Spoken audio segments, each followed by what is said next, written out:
ఓం నమో వెంకటేశాయ. వాస్తు ఒక అవగాహన YouTube channel వీక్షకులందరికీ నమస్కారం. మనం ఇంతకుముందు వీడియోలో ఆధునిక వాస్తు ప్రకారంగా ద్వార నిర్ణయానికి సంబంధించినటువంటి ఉచ్చ స్థానాలు మరియు నీచ స్థానాల గురించి తెలుసుకోవడం జరిగింది. ఉచ్చ స్థానం గురించి సింపుల్గా ఒక్క మాటలో చెప్పాలంటే, ఈశాన్యానికి దగ్గరగా లేదా నైరుతికి దూరంగా ఉండే ప్రదేశం ఏదైతే ఉంటుందో దాన్నే ఉచ్చస్థానంగా చెప్పడం జరుగుతుంది. ఈ ఉచ్చస్థానాల్లో మాత్రమే మనం ద్వారాలు ఏర్పాటు చేసుకోవాల్సి ఉంటుంది. నీచ స్థానాల్లో ఎట్టి పరిస్థితుల్లో ద్వారాలు ఏర్పాటు చేసుకోకూడదు. ఉత్తరం దిక్కులో 0 డిగ్రీల నుండి 45 డిగ్రీల వరకు, తూర్పు దిక్కులో 45 డిగ్రీల నుండి 90 డిగ్రీల వరకు, దక్షిణం దిక్కులో 135 డిగ్రీల నుండి 180 డిగ్రీల వరకు, పడమర దిశలో 270 డిగ్రీల నుండి 315 డిగ్రీల వరకు ఉచ్చ స్థానాలుగా చెప్పుకోవచ్చు. మిగిలినటువంటి స్థానాలన్నీ కూడా నీచ స్థానాలుగా చెప్పుకోవచ్చు. ఇప్పుడు 2 ఉదాహరణల ఆధారంగా ఆచరణలో ఎక్కడ సమస్యలున్నాయో పరిశీలిద్దాం మిత్రులారా. మన స్థలం లేదా ఇల్లు చతురస్రంగా ఉందా లేదా దీర్ఘచతురస్రంగా ఉందా అనే అంశాన్ని బట్టి దిక్కుల పరిధి మారిపోతూ ఉంటుంది అనేటటువంటి విషయాన్ని నేను ఇంతకుముందు వీడియోల్లో కూడా చెప్పడం జరిగింది. ఈ చిత్రంలో కనిపించే ఇల్లు 20 డిగ్రీలు ఈశాన్యం వైపుగా టిల్ట్ అయి ఉంది. అంటే 90 డిగ్రీల్లో ఉండవలసినటువంటి తూర్పు మనకి 70 డిగ్రీల్లో ఉంటుంది. మరి కొంతమందికి అనుమానం రావచ్చు, అసలు ఈ టిల్ట్ కావడం అంటే ఏంటి, ఈ డిగ్రీలు ఏంటి అనేటటువంటి అనుమానం ఉండొచ్చు. వాళ్ళ కోసం ప్రత్యేకంగా మరొక వీడియోలో ఆ విషయాల గురించి చర్చించుకుందాం. ఇలాంటి ఇంటికి తూర్పులో కానీ ఉత్తరంలో కానీ రోడ్డు ఉన్నట్లయితే తూర్పు ఈశాన్యం మరియు ఉత్తర ఈశాన్యాలలో మనం ద్వారాలు ఏర్పాటు చేసుకుంటే చాలా మంచి ఫలితాలను ఇస్తాయి.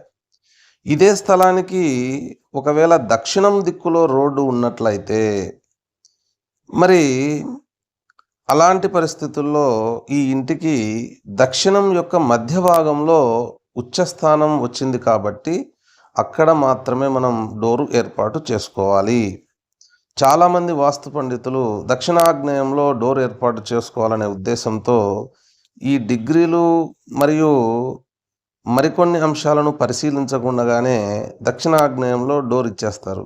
ఇక్కడ ఈ ఇంటికి మనం ఏదైతే దక్షిణ ఆగ్నేయం అనుకుంటూ ఉన్నామో అక్కడ నీచ స్థానం వచ్చింది. కావున ఎట్టి పరిస్థితుల్లో ఈ స్థానంలో డోర్ ఇవ్వకూడదు. ఒకవేళ పడమర దిక్కులో రోడ్డు ఉన్నట్లయితే పశ్చిమ వాయువ్యంలో చాలా కొద్ది భాగం మాత్రమే ఉచ్చ స్థానంలో ఉంది కాబట్టి ఎక్కువ భాగం నీచ స్థానంలో ఉండడం వలన ఇక్కడ డోర్ ఇచ్చే అవకాశం చాలా తక్కువగా ఉంది. మనం రెడ్ కలర్ సూచించేటటువంటివన్నీ కూడా నీచ స్థానాలు, గ్రీన్ కలర్లో ఉండే వాటిని ఉచ్చ స్థానాలుగా మీరు భావించండి.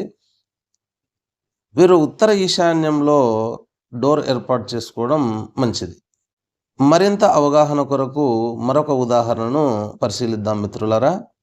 ఇక్కడ 20 డిగ్రీలు ఆగ్నేయం వైపుగా టిల్ట్ అయి ఉన్నటువంటి గృహాన్ని పరిశీలిద్దాం. ఇలాంటి గృహానికి తూర్పు వైపున రోడ్డు ఉన్నట్లయితే తూర్పు ఈశాన్యంలో చాలా కొద్ది స్థలం మాత్రమే ఉచ్చస్థానంలో ఉంది. ఆ కొద్ది ప్రాంతంలో మనం ద్వారం ఏర్పాటు చేయడం ఇబ్బంది కాబట్టి ఉత్తరం లేదా ఉత్తర ఈశాన్యంలో ద్వారం అత్యుత్తమమైన ఫలితాలను ఇస్తుంది. ఇలాంటి పరిస్థితి మీలో ఎవరికైనా ఉన్నట్లయితే తూర్పు ద్వారాన్ని ఒక 3 నెలల పాటు లాక్ చేసి ఉత్తర ద్వారాన్ని లేదా ఉత్తర ఈశాన్యంలో ఉండేటటువంటి ద్వారాన్ని మాత్రమే ఉపయోగించి చూడండి. రిజల్ట్ మీకే తెలుస్తుంది. ఉత్తరం వైపు రోడ్డు ఉండేవారు ఉత్తరం లేదా ఉత్తర ఈశాన్యంలో డోరు ఏర్పాటు చేసుకోవడం అత్యుత్తమంగా ఉంటుంది. ఒకవేళ ఇలాంటి ప్లానే ఉండి ఈ విధంగా 20 డిగ్రీలు టిల్ట్ అయినటువంటి స్థలానికి దక్షిణం దిశలో రోడ్డు ఉన్నట్లయితే దక్షిణ ఆగ్నేయంలో మాత్రమే డోర్ ఏర్పాటు చేసుకోవాలి. ఒకవేళ పడమర దిక్కులో రోడ్డు ఉన్నట్లయితే పశ్చిమ వాయువ్యం లేదా పడమర మధ్యలో కూడా డోర్ ఏర్పాటు చేసుకోవచ్చు. ఎందుకంటే అక్కడ మొత్తం మీద ఉచ్చస్థానమే ఉంది. కావున మన ఇంటికి లేదా స్థలానికి దిక్సాధన చేసి ఎక్కడ ఉచ్చస్థానం ఉంది, ఎక్కడ నీచ స్థానం ఉంది అనే విషయాలను జాగ్రత్తగా పరిశీలించి మాత్రమే ద్వారాన్ని ఏర్పాటు చేసుకోవాలి. పురాతన వాస్తు ఆధారంగా ద్వారాలు ఎక్కడ ఏర్పాటు చేసుకోవాలి అనేటటువంటి అంశాలను కూడా త్వరలోనే చర్చిద్దాం.